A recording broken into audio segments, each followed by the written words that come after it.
तिकडे वर्ध्यात शेतकऱ्यांच्या हातून सोयाबीनचं पीक निसटण्याची परिस्थिती निर्माण झाली आहे। कारण अगोदर पावसाचा मारा, त्यानंतर पुराचा तडाखा आणि आता येलो मोझॅक रोग आणि खोडकीड, त्याचबरोबर हुमणी अळीच्या प्रादुर्भावानं सोयाबीनचं पीक हे शेतातच खराब होतंय। आणि याचाच आढावा घेतलाय आमचे प्रतिनिधी निलेश बंगाल यांनी। वर्ध्यामध्ये गेल्या काही महिन्यापासून पावसाचे जे सततधार सुरू आहे, अपडाऊन सुरू आहे, म्हणजे विपरीत पाऊस असो किंवा मोठ्या प्रमाणामध्ये पाऊस असो, त्या पावसाच्या माऱ्यामुळे शेताचं तर अतोनात नुकसान होतच आहे। मी आता आपल्याला दाखवू शकतो कशा प्रकारे हे सोयाबीनचं पीक आहे, जे आता अवघ्या काही दिवसांमध्ये शेतकरी त्याला विकून त्याच्या हातामध्ये पैसे येणार होते, पण ते आता असं पूर्णतः खराब होताना दिसत आहे। येलो मोझॅकचा प्रादुर्भाव या ठिकाणी मोठ्या प्रमाणामध्ये आपल्याला पाहायला मिळतो, त्यामुळे सोयाबीन अशी खराब झालेली आहे।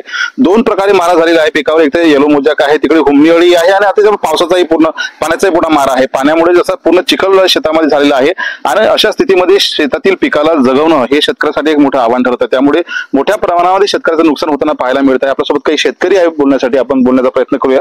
मला सांगा, किती एकर तुमची शेती होती, काय पेरलं होतं आणि आता सोयाबीनची स्थिती कशी आहे? सोयाबीन एकदम आपलं वाया गेली आहे आणि पुन्हा अजून पुराणा ठेवावर गेला आहे। शेतीला भरपूर पैसा झाला आपली।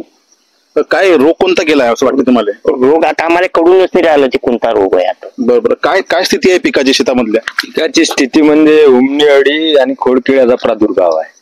त्याच्यामुळं आमच्याकडे 90% क्षेत्र हे गेल्या समान आहे।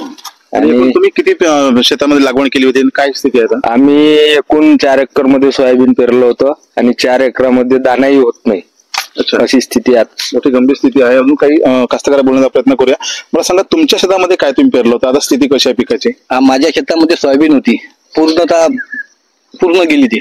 किती एकरामध्ये होती? 4 एकरामध्ये पूर्ण रोग चालला गेला त्यावर। कोणता रोग आहे आणि काय स्थिती काय आहे सध्या शेतात? आता काही त्याला काय आहेच नाही। रोग कोणता? रोग या हुमणी अळी आहे ना yellow mosaic.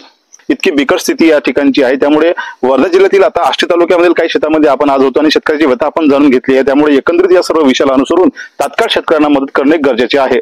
Cameraman भूषणसह Nilesh बंगाले, NDTV Marathi, Wardha.